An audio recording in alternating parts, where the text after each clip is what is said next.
Good morning, everybody, and thanks, Corrine, and I'll just jump right in. I did just have an opportunity to brief the President on our current response efforts for Hurricane Idalia, which, as all of you know, made landfall early this morning.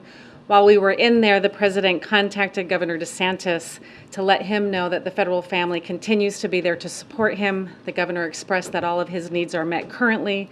And the President reiterated that if anything is needed from the federal government, we will be able to support, and we have over 1,000 personnel currently deployed, prepared to support not just Florida, but all of our states that are in the path as needed.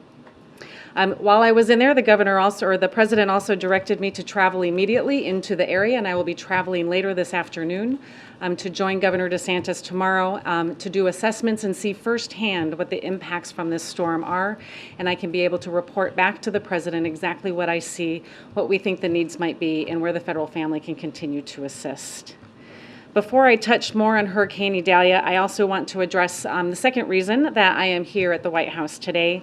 Today, I will also join President Biden alongside his cabinet and agency officials who are supporting the response and the recovery efforts on the ground in Hawaii as we continue to help the people of Maui rebuild and recover over the long term.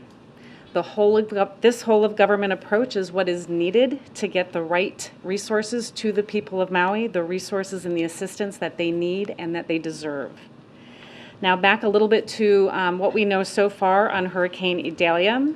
While it is still too soon to assess the total damages, we know that the storm made landfall as a Category 3, which means over 120 mile-per-hour winds and up to 10 inches of rain in some areas. Peak storm surge in some places along the coast. It has peaked right now, but it could surpass once they measure over 15 feet of storm surge. We'll get exact numbers as they're able to go in and assess what the total storm surge was. And in fact, Idalia is the strongest storm to hit this part of Florida, to make landfall in this part of Florida in over 100 years. But FEMA and the entire Biden-Harris administration, we were prepared and we were ready to support the needs of this storm. As I mentioned, we have actually over 1,500 federal responders that are on the ground in the affected area. This includes over 300 personnel from FEMA, as well as over 500 urban search and rescue personnel ready to support any of the state's requests.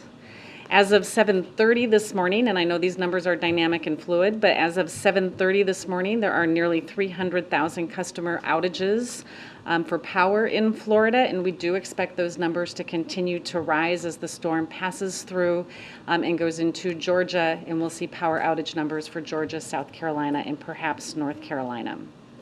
Our partners at the U.S. Army Corps of Engineers are pre-positioned to support power restoration, and they have over 30 generators that are pre-staged. Additionally, the utilities are preparing for storm impacts, including pre-staging crews and equipment outside of the projected storm track.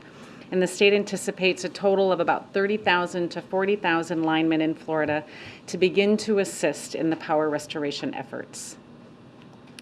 People that are still in the storm's path, however, as you heard from Corrine, they should not venture out into the storm and remain sheltering in place if your local officials are telling you to do so. However, if you are in trouble and you need immediate assistance, please call 911. As you do go out, do not wade in the water. Do not drive through flooded roads and streets. Just remember, turn around, don't drown. Unfortunately, we see so many fatalities after the storm passes. We want to make sure that everybody is taking the right precautions to keep themselves safe. And as always, please continue to listen to your local officials as this storm continues to pass over Georgia currently and into South Carolina.